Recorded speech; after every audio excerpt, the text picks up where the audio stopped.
Hello everybody. In the last lecture we introduced the unit number 3, that is magnetostatics. We discussed the syllabus points of this unit number 3, as well as we discussed the comparison between electrostatic field and magnetostatic field. And we also discussed how the electromagnetic field is different from these two. So electrostatic field is a field created by static electric charge. Correct or not? Static electric charge. While magnetostatic field is created by static magnetic current. Static current means DC current. Okay. So DC current if flows through the conductor, okay, then that time the magnetic field is created around that conductor. And we studied it in the 12th as well. That means if you take a current carrying conductor in your right hand like this, if the thumb indicates the direction of current, then the curled finger indicates the magnetic field around it. So if the direction of current is downwards, then magnetic field direction gets reversed. So this is the scenario. It is very simple and interesting concept. जिथे जिथे current वाहतो conductor मधून त्याच्या अवतीभोवती magnetic field तयार होणार आहे हे आपण मागच्या लेक्चरला बघितले. मग मॅग्नेटिक फील्ड तयार होणार आहे म्हणजे नेमकं काय होणार आहे, तर मग सगळे मॅग्नेटिक फील्डचे सगळे पॅरामीटर्स त्याच्या अवतीभोवती काहीतरी व्हॅल्यू घेऊन असणार. जेवढा तुमचा पॉइंट करंट कॅरिंग कंडक्टरच्या जवळ तेवढा बी बार, एच बार, मॅग्नेटिक फोर्स, मॅग्नेटिक पोटेन्शियल ह्या सगळ्या गोष्टीच्या व्हॅल्यू जादा असतील. जेवढा तुमचा अननोन पॉइंट तुमच्या कंडक्टर पासून दूर जाणार म्हणजे आर बार वाढेल, म्हणजे डिस्टन्स जादा असेल, तर त्या केसमध्ये होणार काय, तर त्या केसमध्ये सिंपल मॅग्नेटिक फील्ड ची स्ट्रेंथ कमी होणार, म्हणजेच बी बार कमी असेल, एच बार कमी असेल, मॅग्नेटिक फोर्स कमी होणार आणि मॅग्नेटिक पोटेन्शियलची व्हॅल्यू सुद्धा कमी होणार. म्हणजे इलेक्ट्रोस्टॅटिक्स मध्ये जे आपण बघितलंय डिस्टन्स नुसार कशा व्हॅल्यू चेंज होत जातात, ठीक आहे, त्याच गोष्टी इथे सुद्धा आहे. फक्त एक गोष्ट लक्षात ठेवायची, समजा हा करंट कॅरिंग कंडक्टर आहे आणि इथून हा इथे एक पॉइंट ए आहे. पॉइंट ए ला जेवढं मॅग्नेटिक फील्ड असेल टी इक्वल टू 1 सेकंडला, टी इक्वल टू 10 सेकंडला, टी इक्वल टू 20 सेकंडला जी व्हॅल्यू सुरुवातीला होती टी इक्वल टू 0 ला, तीच व्हॅल्यू नंतर सुद्धा या पॉइंट ए ला बी बारची, एच बारची, सगळ्याच पॅरामीटरची, मॅग्नेटिक फील्डच्या सगळ्याच पॅरामीटरची व्हॅल्यू ज्या ज्या असतील त्या सेम राहतील ह्या पॉइंटला. का? कारण हे स्टॅटिक मॅग्नेटिक फील्ड आहे. स्टॅटिक म्हणजे काय, जी व्हॅल्यू ज्या पॉइंटला आहे तीच व्हॅल्यू 10 तासानंतर, 10 दिवसानंतर असेल. जर करंट कॅरिंग कंडक्टर मधून सेम करंट जात असेल तर सेम सेटअप साठी सेम व्हॅल्यू. समजा आता पॉइंट बी इथं आहे, पॉइंट बी ला एच बार 10 आहे, बी बार 20 आहे, असं काहीतरी आहे. मॅग्नेटिक फोर्स समजा 20-25 न्यूटन आहे. जी काय व्हॅल्यू इथं असतील या पॉइंट बी ला या करंट कॅरिंग कंडक्टरमुळे, तर त्याच व्हॅल्यू 10 दिवसानंतर, 10 तासानंतर, 10 सेकंदानंतर त्याच व्हॅल्यू इथे मिळतील. म्हणजेच आपण काय म्हणणार, मग मॅग्नेटिक फील्ड स्टॅटिक आहे, स्टेबल आहे, कॉन्स्टंट आहे कंडक्टरच्या अवतीभोवती, म्हणून त्या फील्डला काय म्हणतो आपण, मॅग्नेटोस्टॅटिक फील्ड. मग आता आपलं राहिलं काय प्रश्न, मग जर हे सगळे कॉन्स्टंट आहेत, करंट कॅरिंग कंडक्टर पासून व्हॅल्यूज सेम आहेत आजूबाजूला फील्डच्या पॅरामीटरच्या व्हॅल्यू, तर मग त्या शोधायच्या कशा, त्याला काय फॉर्म्युले आहेत, काही मॅथमॅटिकल इक्वेशन आहे का, जेणेकरून आपण करंटची व्हॅल्यू टाकली, असं एवढं डिस्टन्सचं व्हॅल्यू टाकली की आपल्याला त्या एच बारच्या, बी बारच्या व्हॅल्यू मिळतील. असं आपल्याला इंटरेस्ट आहे, आपलं असं शोधायचं आहे, कारण त्याच्यावरच सगळं जग चालतंय. ठीक आहे ना. कारण तुम्ही बघा ना, घरी सुद्धा आपल्या लाईट आहेत, लाइटिंग आहेत, सगळं आहे. मॅग्नेटिक फील्ड आपण ओव्हन मध्ये वापरतो किंवा अनेक ठिकाणी वापरत असेल, कारण करंट वाहतोच ना, घरात करंट वाहतो, बऱ्याच ठिकाणी आपण करंट आणि ह्या गोष्टी बघतच असतो, करंट कॅरिंग कंडक्टर. मग सगळ्या गोष्टी जर आपण बघतोय तर याचा अर्थ तिथे मॅग्नेटिक फील्ड असलंच पाहिजे. मग त्या सिस्टमची डिझाईन करताना मॅन्युफॅक्चररला मॅग्नेटिक फील्डचे पॅरामीटरच्या व्हॅल्यू चेक करावं लागतात. इव्हन ट्रान्समिशन लाईन आहे, आपल्या घरापाशी काय येतं, आपल्या घरापाशी लाईट येते की नाही एमएससीबी कडून, मग त्या पोलच्या वायरिंगच्या माध्यमातून येते की नाही, मग आता करंट वाहतो की नाही त्याच्यामधून, करंट वाहतो म्हटल्यावर मॅग्नेटिक फील्ड त्या याच्या अवतीभोवती असणार का नाही, असणारच ना. म्हणून तर मग आपण चुकून त्याला हात लावला वगैरे तर आपण चिटकतो की नाही, ते मॅग्नेटिक फील्ड किंवा इलेक्ट्रिक फील्ड त्या माणसाला ओढून घेतं, मग आपल्या बॉडीतून तो करंट फ्लो होतो. कळतंय का नाही. So this is the concept. त्याच्यामुळं आपण इग्नोर नाही करू शकत. हा सब्जेक्ट इंटरेस्टिंग पण आहे आणि डे टू डे लाईफ मध्ये याचा खूप वापर आहे. Even whatever electronics gadgets you study or you use in day to day life, मग ते वॉशिंग मशीन असो, एसी असो, रेफ्रिजरेटर असो, काही असो, करंट आहे का नाही त्याच्यामध्ये जाणारा, करंट शिवाय सगळं होईल का, सप्लाय शिवाय ते चालतील का, नाही. करंट जातो म्हटलं मॅग्नेटिक फील्ड आलंच. कळतंय. त्याच्यामुळे इलेक्ट्रोमॅग्नेटिक फील्ड असा सब्जेक्ट आहे की त्याचा वापर जो ऍप्लिकेशन्स आहेत तर ते जवळपास आपल्या देशातले, जगभरातले, घरातले 99% कमीत कमी जे काही इलेक्ट्रॉनिक्स इलेक्ट्रिकल गॅजेट्स आहेत, वस्तू आहेत, त्याच्यामध्ये नोविंगली और अननोविंगली इलेक्ट्रोमॅग्नेटिक मधलं कोणतं ना कोणतं प्रिन्सिपल वापरलं जातं. मग ते कुलम्स लॉचं प्रिन्सिपल असो, गॉस लॉचं असो, किंवा इतर काय असतील, बायोट सॅवर्ट असो, मॅक्सवेल इक्वेशन असो, काही असो, हे फंडामेंटल्स इथं वापरले जातात. आपल्याला कळत सुद्धा नाही. Knowingly or unknowingly we use electromagnetic concept in day to day life. तर मग ह्या सगळ्या गोष्टी आहेत. तर मग आपल्याला आता आजच्या लेक्चरमध्ये मॅग्नेटोस्टॅटिक फील्डच्या बाबतीत कोणते लॉज आहेत जेणेकरून आपल्याला ते बी बार, एच बार आणि इतर जे मॅग्नेटिक फील्डचे पॅरामीटरचे व्हॅल्यू आहेत ते आपल्याला कॅल्क्युलेट करायला मदत होईल, असे लॉज कोणते आहेत. तर बी बार आणि एच बार ह्या कोणत्या गोष्टी आहेत. एच बार म्हणजे मॅग्नेटिक फील्डची intensity, unit ampere per metre. B bar is magnetic flux density, unit weber per metre square. का वेबर पर मीटर स्क्वेअर, कारण इलेक्ट्रिक चार्ज कसा मोजायचो आपण, कुलम मध्ये, कुलम मध्ये मोजायचो की नाही. मग डी बार इलेक्ट्रिक फ्लक्स डेन्सिटी कशी होती, कुलम पर मीटर स्क्वेअर. ठीक आहे. इलेक्ट्रिक चार्ज कुलम मध्ये मोजायचो, इलेक्ट्रिक फ्लक्स सुद्धा कुलम मध्येच मोजतो आपण, इलेक्ट्रिक फ्लक्स लाईन. तसंच magnetic flux is measured in weber. म्हणून मॅग्नेटिक फ्लक्स डेन्सिटी कशी असेल मग, बी बारचा unit weber per metre square. H bar म्हणजे magnetic field intensity, unit ampere per metre. आणि बी बार म्हणजे मॅग्नेटिक फ्लक्स डेन्सिटी, म्हणजे युनिट काय, weber per metre square. Okay. आणि मॅग्नेटिक फोर्स आहेच एफ बार, मग त्याचं युनिट परत नेहमी सारखं न्यूटन. नंतर मॅग्नेटिक स्केलर पोटेन्शियल आहे, मॅग्नेटिक व्हेक्टर पोटेन्शियल आहे. आता पोटेन्शियल म्हणल्यावर काय, व्होल्ट मध्ये युनिट असेल त्याचं. ठीक आहे. अशा या सगळ्या गोष्टी आहेत. तर आपल्याला बघायचंय की कोणते फॉर्म्युले आहेत, या सगळे पॅरामीटर आपल्याला मोजायचे आहेत. उद्या आपल्याला डेरिव्हेशन विचारतील, न्यूमेरिकल विचारतील, एमसीक्यू विचारतील, त्याच्यामध्ये युनिटही विचारतील किंवा छोटे छोटे डाटा देतील, करंट देतील, डिस्टन्स देतील किंवा कॉर्डिनेट्स देतील पॉइंटचे, आणि तुम्हाला म्हणतील calculate B bar, H bar, magnetic force, etc. So you must be in a condition to find out the answer of the given problem, and for that you must know the fundamentals of magnetostatics. So let us take a quick look at the Biot-Savart law.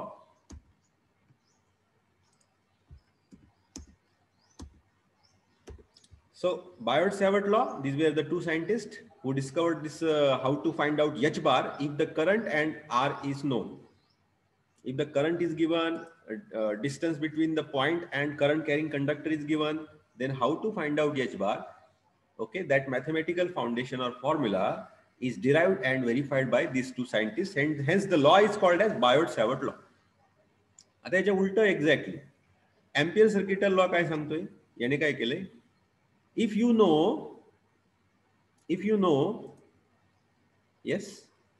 the magnetic field intensity, तर तुम्हाला parameter जर माहित असतील H bar, तर त्याच्यावरून current किती आहे हे तुम्ही काढू शकता युजिंग एम्पियर सर्किटल लॉ. आणि बायोट-सॅवर्ट लॉ, जर करंट माहित असेल आणि इतर काही पॅरामीटर माहित असतील, डिस्टन्स वगैरे वगैरे, तर तुम्ही एच बार कॅल्क्युलेट करू शकता. एच बार मिळालं म्हटलं B bar मिळणारच.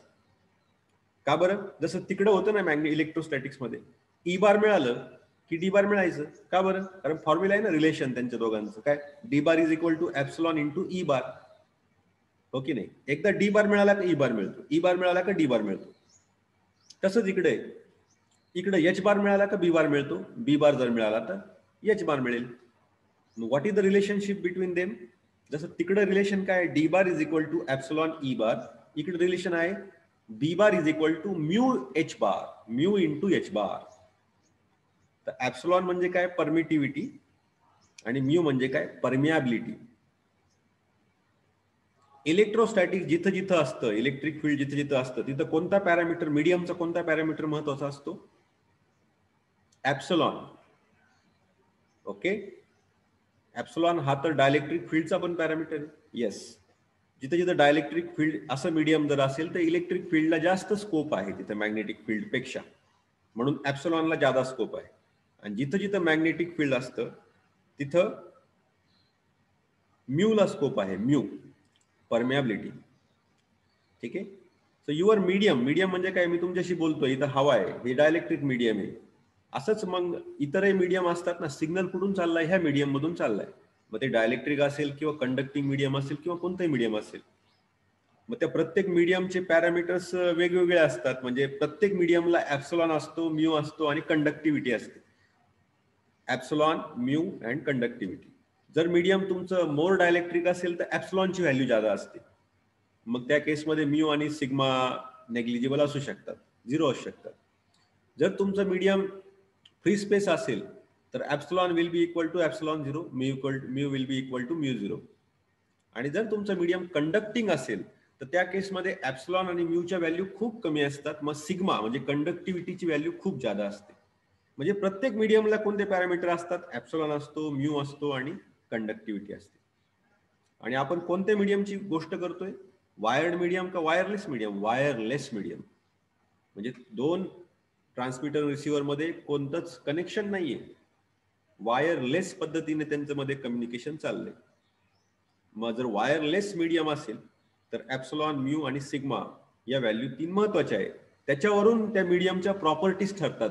Weather your medium is more dielectric or more conducting or something else. मग ऍप्सिलॉन, म्यू आणि सिग्माची व्हॅल्यू काय? ठीक आहे. So now let us come to the point which is under consideration in this lecture. Biot-Savart law. So what exactly this Biot-Savart law is? The statement is given. Suppose this is a current carrying conductor आणि याच्यातून समजा current I जातोय, तर आणि ह्या current carrying conductor straight आहे. तो कुठं असा वाकलेला, म्हणजे स्ट्रेट आहे म्हणजे काय? स्ट्रेट म्हणजे कुठं तो असा जास्त बेंड नाही. ठीक आहे. करंट कॅरिंग कंडक्टर आहे, करंट जातोय, तो करंट डीसी आहे. याच्यामुळे काय होणार आहे? त्या कंडक्टरच्या अवतीभोवती मॅग्नेटिक फील्ड तयार होणार आहे. करंटची डायरेक्शन अशी आहे, म्हणून मॅग्नेटिक फील्डची डायरेक्शन आता काय झाली? Anticlockwise, according to right hand thumb rule. मग आता आपल्याला बघायचंय की एखादा अननोन पॉईंट आता घ्यायचा आहे. समजा आता हा पॉईंट पी घेतलाय, अननोन पॉईंट आहे, त्याचे काहीतरी कॉर्डिनेट्स असतील, x1, y1, z1 किंवा r1, phi1, z1, कोणत्या तरी एखाद्या कॉर्डिनेट सिस्टम मध्ये त्याचे कॉर्डिनेट्स दिलेले असतील का नाही? पॉईंट पी आहे, त्याला काहीतरी तर कॉर्डिनेट्स असतील का नाही? मग ते कार्टेशियन मध्ये दिलेले असो किंवा सिलेंड्रिकल किंवा स्पेरिकल कशातही दिलेले असू शकतात. पण ह्या पॉईंट पी ला कॉर्डिनेट्स काहीतरी आहे, आपण त्याचा नंतर विचार करू. आता ह्या पॉईंट पी ला या जाणाऱ्या करंटमुळं, करंट कॅरिंग कंडक्टरमुळं एच बार किती असं आपल्याला शोधायचंय. तर डायरेक्ट एवढं मोठं काम आपल्याला जमणार नाही, म्हणून आपण काय करणार? हा जो कंडक्टर आहे, या कंडक्टर कसा बनलेला असतो रे? कंडक्टरला काहीतरी लेंथ असेल की नाही? समजा टोटल लेंथ L आहे या कंडक्टरची, याच्यातून करंट चाललाय. तर मग आपण आपलं जनरली आपण कोणतंही डेरिव्हेशन अज्युम कसं करतो? तर टोटल लेंथचा विचार न करता छोट्या लेंथचा आपण विचार करू. DL म्हणजे डिफरन्शियल लेंथ, छोटी लेंथ. Okay, DL. आता ही आपण याला काय म्हणणार? मग या पार्टला काय म्हणणार? DL. तर DL मुळे किती मॅग्नेटिक फील्ड इंटेन्सिटी तयार होणार या पॉइंट पी ला? इथं DL कन्सिडर केलाय बघा. हा छोटासा करंट कॅरिंग फिलामेंट. फिलामेंट म्हणजे काय? एक भाग, कंडक्टरचा छोटासा तुकडा. ओके. तर ह्या DL मधून किती करंट जाणार? तेवढाच करंट जाणार जेवढा I जातोय सगळीकडून, तेवढाच. मग या DL मुळे, नुसत्या DL, बाकीचा कंडक्टरचा आपण विचार करतोय का? याचा, या भागाचा नाही, याचा विचार आपण करत नाही, फक्त DL चा विचार करतोय. तर DL हा जर करंट कॅरिंग फिलामेंट असेल, कंडक्टर असेल, तर याच्यामुळं इथं इंटेन्सिटी एच बार किती तयार होईल? छोटीच तयार होणार ना, कारण तो DL आहे, तो डिफरन्शियल आहे. डिफरन्शियल म्हणजे फार छोटा, म्हणून मग इथे इंटेन्सिटी किती तयार होईल मॅग्नेटिक फील्डची, DH बार. कळतंय? एकदा का आपल्याला DH बार मिळाला तर मग आपण काय करायचं, काय नाही, याचं इंटिग्रेशन जर घेतलं तर आपल्याला काय मिळतं मग, H बार. आणि आपल्याला जे पाहिजे ते आता मग मिळालं. म्हणजे आपण काय करतो, top to bottom, sorry bottom to top जातो. म्हणजे छोट्याशा भागामुळे किती इंटेन्सिटी, मग छोट्याशा भागामुळे एवढी आहे, तर मग इंटिग्रेशन केल्यावर टोटल भागामुळे किती. कळतंय? असाच अप्रोच प्रत्येक डेरिव्हेशन मध्ये आपण मागच्या युनिटमध्ये शिकलोय. तर मग आता पहिल्यांदा, सगळ्यात पहिल्यांदा DH बार किती असेल हे मिळवायला लागेल. मग ते इथं टाकलं का मग H बार मिळून जाईल. आता ऑब्व्हियसली DH बार कशावर अवलंबून असेल, या DL वर अवलंबून असेल, या I वर अवलंबून असेल, ठीक आहे, नंतर ह्या R बार वर अवलंबून असेल. आणि हा जो अँगल दिसतोय ना तुम्हाला अल्फा, हा अँगल कशामध्ये रे, कशा मधला अँगल आहे. समजा माझ्याकडे दोन गोष्टी आहेत, असा एक पेन आहे ना, असा एक आपलं एक बोट आहे, या दोघांमध्ये अँगल आहे ना, कशामधला अँगल आहे, it is a angle between this conductor, pen and this finger. मग कोणता अँगल आहे, हा स्मॉलर अँगल आहे, कारण दोन अँगल आहेत ना. समजा असं आहे आणि असं आहे. हा, आता मग आता बघा ना, हा जर कंडक्टर असेल आणि हा जर आपलं बोट असेल, तर मग या दोघांमध्ये अँगल किती आहे, दोन आहेत ना. हा एक अँगल आहे आणि हा एक मोठा अँगल आहे. मग आपण काय म्हणणार, स्मॉलर अँगल, आपले स्मॉलर अँगल पाहिजे. ठीक आहे. Now let us go through the statement. Biot-Savart law states that magnetic field intensity DH. आता इथं आपण असं लिहायचं बरं का, DH. कसं लिहायचं हा DH? इथं प्रिंट मिस्टेक आहे बुक रेफरन्स बुक मध्ये, DH. ठीक आहे, DH. The states that magnetic field intensity DH bar produced at a point P as shown in figure by the differential current filament म्हणजे DL. कोणता आहे differential current filament, I into DL. या different filament कोणता आहे, हा DL म्हणजे तुकडा. Filament म्हणजे काय, तुकडा, छोटासा तुकडा, त्यातून करंट किती जातोय, I.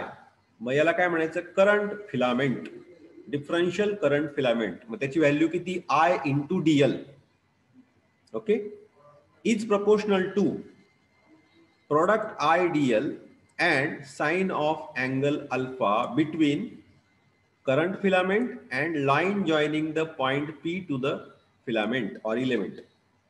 आता हा अँगल कोणामधला आहे रे, दोन गोष्टी मधला अँगल आहे. हा करंट फिलामेंट असा आहे आपला IDL असा, आणि हा line joining the filament and point. कळतंय का नाही? हा अँगल कोणामधला आहे, करंट फिलामेंट आणि लाईन जॉईनिंग. ही लाईन जॉईनिंग आहे ना, कोणाला जॉईन करते ती, त्या फिलामेंटला आणि पॉइंट पीला.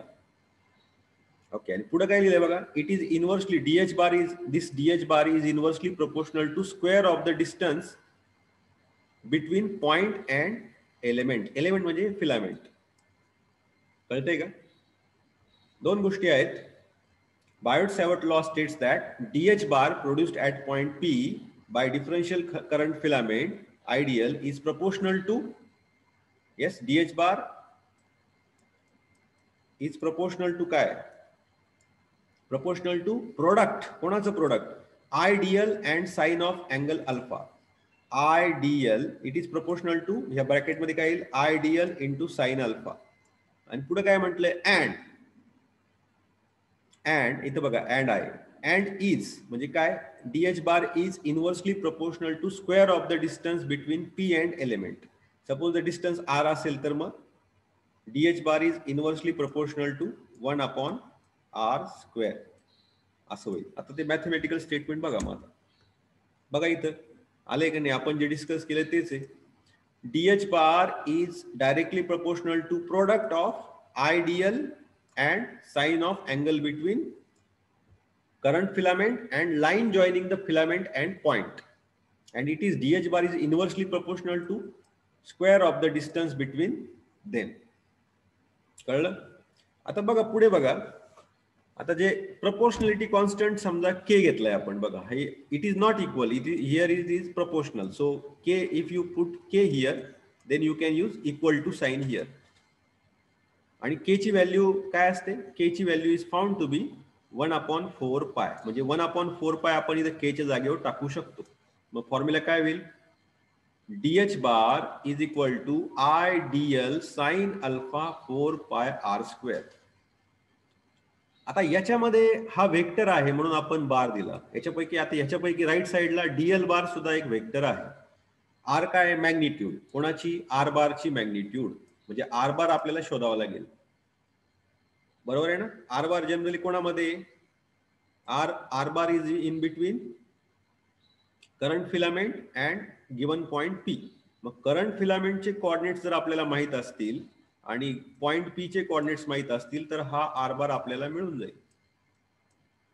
It is a vector, distance vector from filament to given point P. मग याचे कोऑर्डिनेट्स आपल्याला माहित पाहिजे आणि याचे कोऑर्डिनेट्स माहित पाहिजे. This second coordinates minus first coordinates you will get R bar. आणि त्या आर बारची मॅग्निट्यूड आपण इथं पुट करून द्यायची. ठीक आहे. आता बघा हा डीएल बार आहे, कारण करंट फिलामेंट डिफरन्शियल लेंथ किंवा लेंथ ही नेहमी काय असते? वेक्टर आहे. कारण त्याला डायरेक्शन आहे ना. तुमचा करंट फिलामेंट जो आहे डीएल तो झेड ऍक्सिसला असू शकतो, एक्स ऍक्सिसला असू शकतो, वाय ऍक्सिसला असू शकतो. म्हणजे करंट कॅरिंग कंडक्टर कोणत्या डायरेक्शनला ठेवू शकतो आपण. That's why Diehl bar is a vector. Okay, so इथपर्यंत आपण आलोय.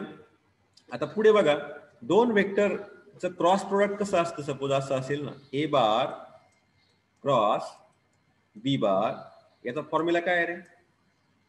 ए bar cross B bar is equal to A B, काय असते पुढे? साइन थिटा का कॉस थिटा? Sine theta. बरोबर आहे ना? हा फॉर्म्युला तर एकदम कॉमन आणि पॉप्युलर फॉर्म्युला आहे. A bar cross B bar is equal to A B sine theta. A B is magnitude of A bar and B bar आणि theta is the angle between A bar and B bar. ठीक आहे ना? म्हणजे याच्या ऐवजी, या right साइडच्या ऐवजी आपण काय पुट करू शकतो? असं पुट करू शकतो. मग इथं बघा, ह्या फॉर्म्युल्यामध्ये काय आहे सध्या? काय आहे सध्या? साइन अल्फा आहे. ठीक आहे. डीएल बार एक वेक्टरही दिसतोय. मग आता याचं आपल्याला असं काही रूपांतर करता येईल का? कन्वर्जन करता येईल का? Yes, we can do. So sine DL bar cross A R cap हे दोन वेक्टरने त्याला रिप्लेस केले. बघा इथे ए बार आणि बी बार कसे दोन वेक्टर आहेत, तर आपल्या केसमध्ये काय आहे? डीएल बार हा एक वेक्टर आहे आणि cross A R cap. A R cap काय रे? ह्या आर बारचा युनिट वेक्टर, छोटासा वेक्टर.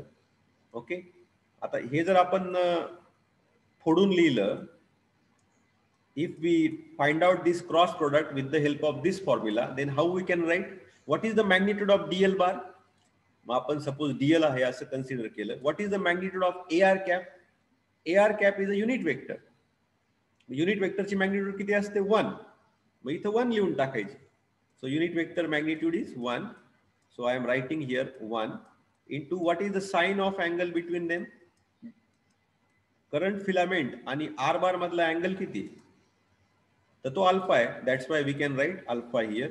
म्हणजेच काय? DL into sine alpha we can replace by this term.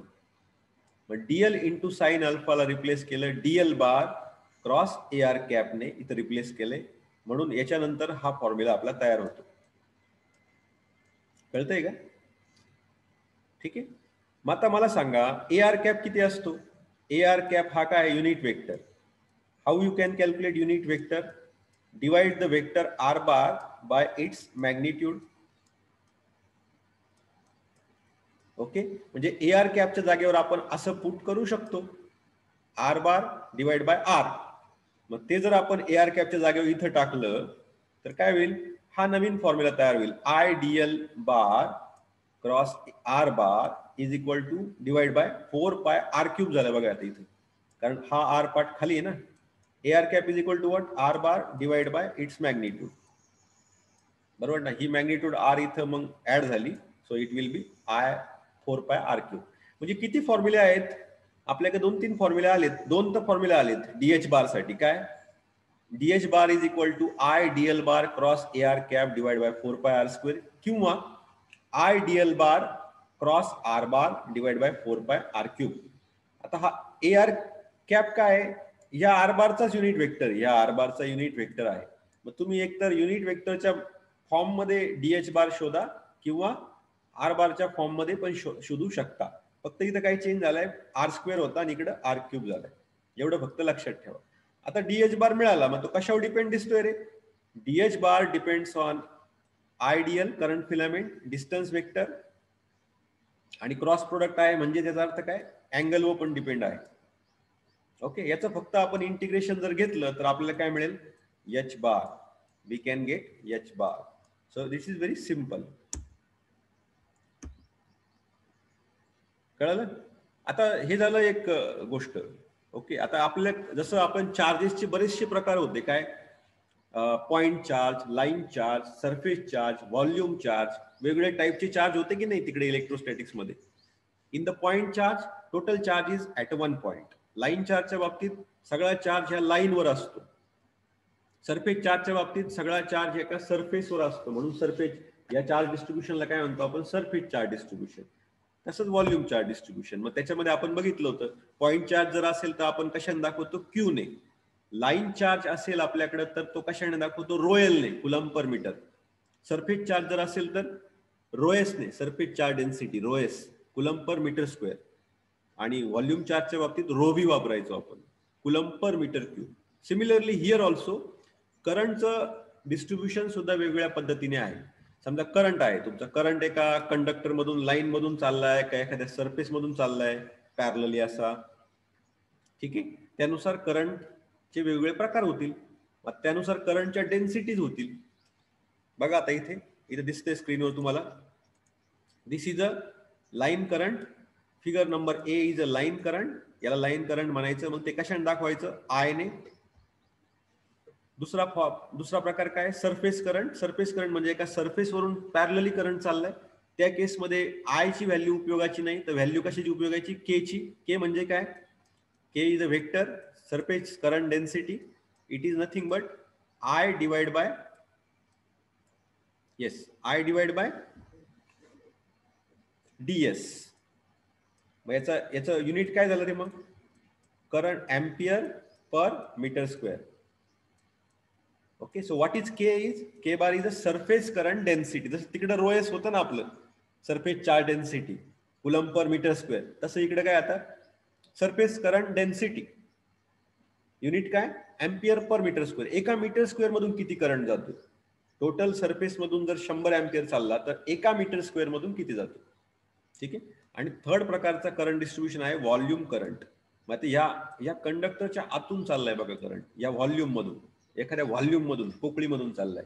मग त्या केसमध्ये आपण आय ची व्हॅल्यू पण उपयोगाची नसते, के बारची पण नाही, आपल्याला जे बारची व्हॅल्यू उपयोगाची, जे बार.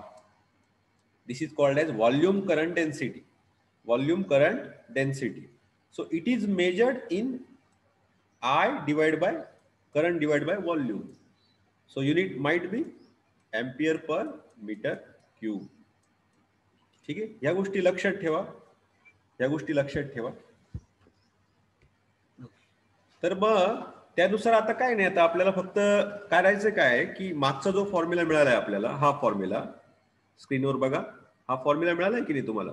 काय तो फॉर्म्युला? परत एकदा बघा सगळ्यांनी. दोन फॉर्म्युले मिळाले, एक in terms of unit vector of R bar A R cap, आणि दुसरा मिळाला in terms of displacement vector R बार.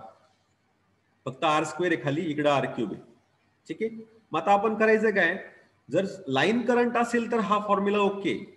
आता त्याच्यामध्ये आय की नाही, या फॉर्म्युल्यामध्ये आय दिसतोय, म्हणजे लाईन करंट डिस्ट्रीब्युशन जर असेल, एखाद्या लाईन मधून करंट चालला असेल तर हा फॉर्म्युला ऍप्लिकेबल आहे. पण जर तुमचा करंट जर एखाद्या सरफेस मधून चाललाय, असा सरफेस मधून, मोठं सरफेस, त्या केसमध्ये आय ची व्हॅल्यू चालत नाही ना त्या फॉर्म्युल्यात. मग व्हॅल्यू कोणती चालते? जे बारची, के बारची चालते, के बार, एम्पियर पर मीटर स्क्वेअर. आणि जर करंट तुमचा एखाद्या व्हॉल्यूम मधून चालला असेल तर मग आय ची व्हॅल्यू नकोय, जे बार, के बारची नकोय, जे बार लागेल तिथे. म्हणजे काय? Volume current density. Unit is ampere per metre cube. त्यानुसार त्या व्हॅल्यू जर आपण इथे टाकल्या तर हे फॉर्म्युले तयार होतात. बघा बघा, आयडियल, आता हे सगळ्यात महत्वाचं, हे लक्षात ठेवा डायरेक्ट. आयडियलचाच आपण रिप्लेस करू शकतो के डीएस ने किंवा जे डीबी ने. म्हणजेच काय? आयडियल बार कॅन, ते वेक्टर आहे ना, ideal bar can be replaced by yes K bar DS और जे बार डीबी. मग त्याच गोष्टी याच्यामध्ये टाकल्यानंतर हे फॉर्म्युले तयार झाले. This first formula is for line current, second formula is for surface current and third formula is for volume current distribution. आता माझा लेक्चरचा टाइम संपतोय म्हणून मी बंद करतोय. परत ताबडतोब तुम्ही 1 मिनिटाच्या आत जॉईन करा, चालेल ना? जोशी परत सगळ्यांनी जॉईन करा. हो सर. ओके, हा ठीक आहे. ओके. हो.